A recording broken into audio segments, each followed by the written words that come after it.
Hi friends. Pushpa 2 మూవీకి వెళ్ళటం అయితే జరిగింది. స్టార్టింగ్లోనే నాకు ఒక వింత ఎక్స్పీరియన్స్ అయింది. నేను ఒక ఫేమస్ పర్సన్ అయితే కలిశాను. ఆ పర్సన్ ఎవరో మీ అందరికీ తెలుసు. నేను అక్కడికి వెళ్ళగానే అక్కడ బ్లాక్లో టికెట్లు కొనడానికి ట్రై చేస్తుంది. ఆవిడెవరో మీరే చూడండి.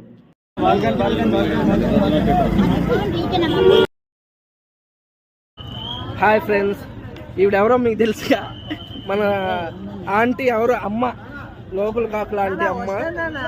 మొత్తానికి పుష్ప మూవీకి అయితే వచ్చింది. పుష్ప 2 మూవీకి బ్లాక్లో టికెట్లు కొనడానికి ట్రై చేస్తుంటే పాపం మొత్తానికైతే టికెట్ అయితే ఇప్పించడం జరిగింది. హాయ్ చెప్పు. ఆమెనైతే థియేటర్లోకి అయితే ఎలో చేయలేదు ఫ్రెండ్స్. ఎంట్రీ అయ్యాక చాలా వరస్ట్గా బిహేవ్ చేస్తుంట వాళ్ళైతే చెప్పారు. సో ఏం చేసేది లేక ఇంటికి వెళ్ళిపోయింది మళ్ళీ.